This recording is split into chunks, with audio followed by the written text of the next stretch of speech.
Joe Rogan destroying the liberal media for working to rewrite Kamala Harris's radical record, kind of what we were just talking about. The podcaster warning that the media's anti-Trump agenda will give Kamala a huge boost to the ballot box. She's going to win. I feel like we are in this very bizarre time where people are giving in to the in a way that I never suspected people would before. And this is one, they just want no Trump, no matter what, and they're willing to gaslight themselves. She's the least popular vice president of all time, and then in a moment in time, all of a sudden she's our solution. She's our hero. Try Googling a negative story on her. You won't find one. I would have thought that Trump getting shot would that's it, election's over. But it's like they memory hold that so quick. They memory hold it, and he also brought up, along with Michael Malice, Dana, that it's very hard to look up and see those pictures of Donald Trump, to see the stories about Donald Trump, that social media is already acting to shadow ban these stories. But he went on to say she could win the election. He didn't. The headline said she will win. I mean, headlines I always say, read them twice, read the whole article twice, or listen before you comment on the headline, because headlines get you to click. But there's an interesting thing about, the left tried to cancel somebody like a Joe Rogan or an Elon Musk, right? And they are saying, well, we're going to turn this around, and they have huge platforms. Right. Let's just talk about Rogan's for a second.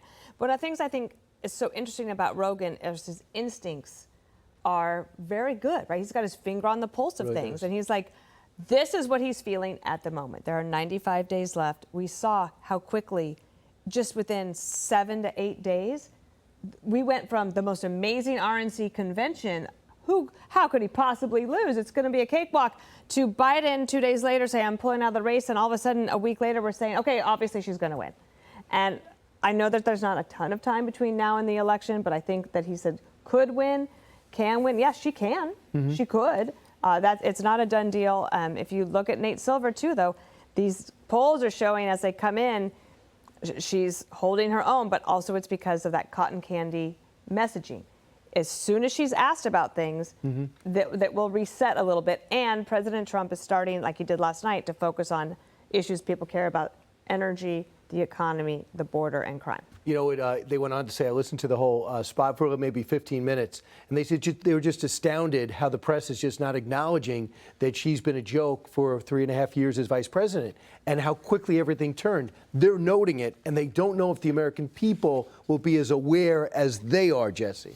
I don't know either. I don't think Rogan knows what's going to happen. No one knows what's going to happen. We thought Trump was waxed after Jan 6. Well, he's not saying he's voting for him. The biggest comeback of all time. Right, but you can't predict what's going to happen.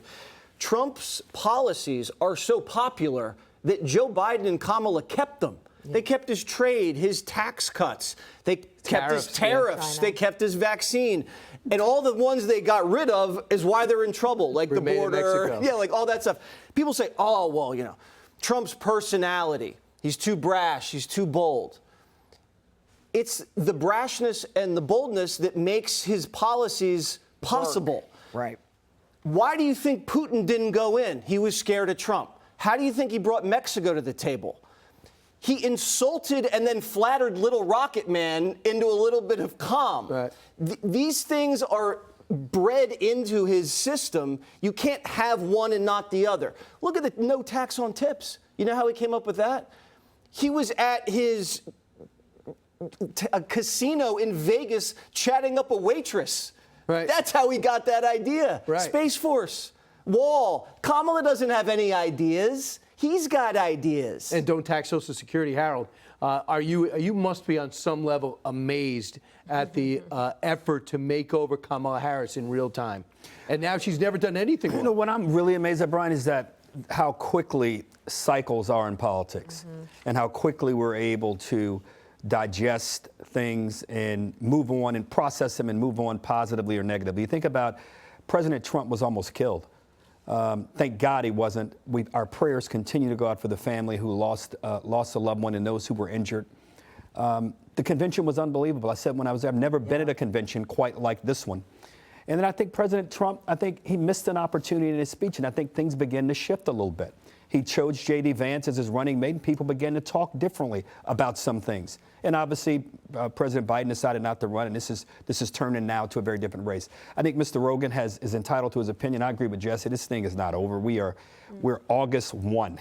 I think about this day, it means a lot to me because 28 years ago, I won my first primary for Congress on August 1st, 1996. Anything can happen in the next 2 months, 2.5, 3 months. And I think a lot of things are going to happen. I think what you said about the messaging, I think the judge asked me the question. I didn't, forgive me for not answering fully in the last segment, but what is the messaging going to be? I think both of these candidates have to appreciate that we don't care about the past in presidential races. The past is relevant as you talk about how you're going to get us to a higher ground, a better place going over the next 4 years.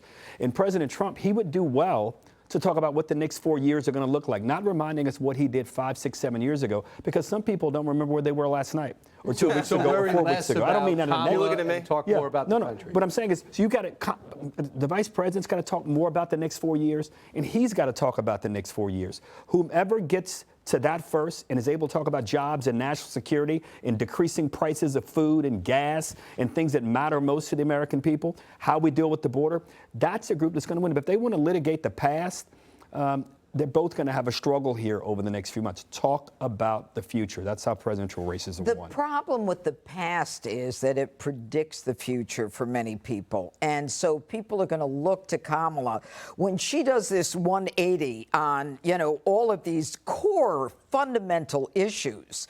People have to look at the past. They have to say, well, wait a minute, why did she change? And we talked about, her giving interviews and giving reasons.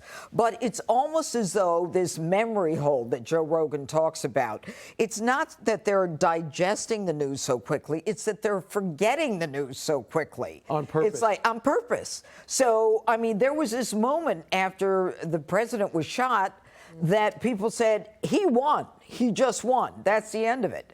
And then I go on vacation, and 8 days later, the most unpopular vice president in history is now up in favorability by 8 points, and she's the second coming of I don't know whom, And so scrutiny is almost suspended. Right. While we're in this moment of incredible change and this momentary, immediate kind of movement from one issue to the next. I don't know what's going to happen, but she can focus on the future. That's the most important thing for her to do, because you cannot focus on her past. Her past as a DA was a disaster, and I'm ready to speak about that at the right time. Her past is something that she should be embarrassed of. Her past 3.5 years in the White House has been a joke. You have to look at this woman and say, is she sober? We have the during the tapes. last 3.5 years. She just laughed her way through it. Right. And so, Joe Rogan came to the right conclusion. We don't know who's going to win. There is no predictability at this minute. Right. We have very similar builds.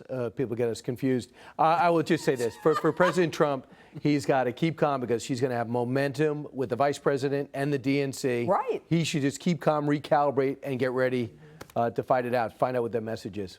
Click here to subscribe to the Fox News YouTube page to catch our hottest interviews and most compelling analysis. You won't get it anywhere else.